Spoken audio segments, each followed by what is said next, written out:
Insap, Inspirasi Sabda Gereja Kristus Raja Paroki Bajiro.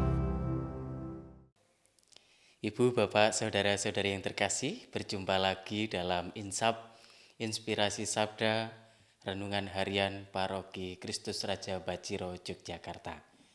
Hari ini, Senin 6 September 2021, bacaan firman Tuhan kita ambil dari Injil Lukas, bab 6 ayat 6 sampai dengan 11. Saya akan membacakannya sebentar untuk kita semua. Pada suatu hari Sabat lain, Yesus masuk ke rumah ibadat lalu mengajar. Di situ ada seorang yang mati tangan kanannya. Ahli-ahli Taurat dan orang-orang Farisi mengamat-amati Yesus, kalau-kalau ia menyembuhkan orang pada hari Sabat, supaya mereka dapat alasan untuk mempersalahkan dia. Tetapi ia mengetahui pikiran mereka, lalu berkata kepada orang yang mati tangannya itu, "Bangunlah dan berdirilah di tengah." Maka bangunlah orang itu dan berdiri.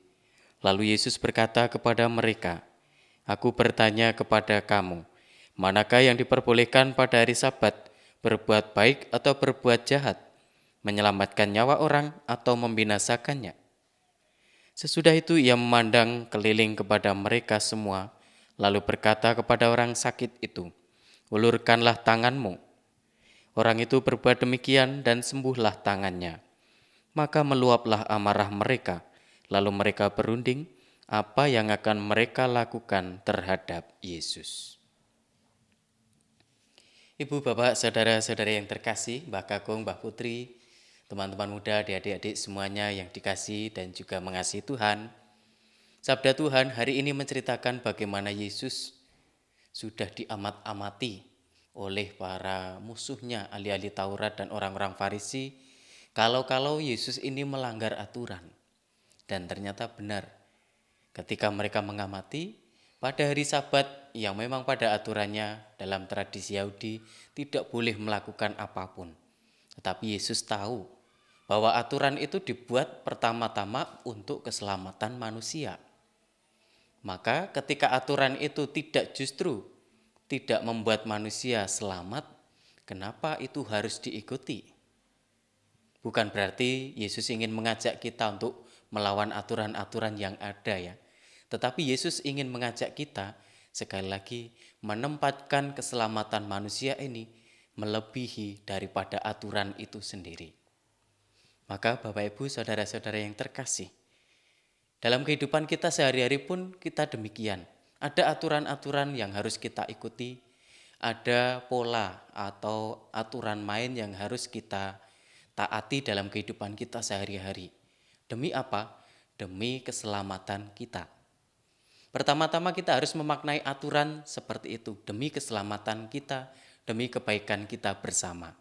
Bisa dibayangkan sebagai contoh sederhana saja. Kenapa di perempatan-perempatan pertigaan jalan raya itu ada lampu traffic light? Atau kalau orang Jawa mengatakan bangju. Untuk apa? Apakah untuk menghentikan sisi sini, menghentikan sisi sana, membuat yang sana jalan dan sebagainya? Bukan. Pertama-tama bangju atau traffic light itu dibuat supaya lalu lintas ini tertib sehingga tidak ada kecelakaan. Wong diatur tertib begitu saja masih ada kecelakaan di perempatan-perempatan, di traffic light dan sebagainya. Apalagi kalau tidak diatur dengan lampu traffic light.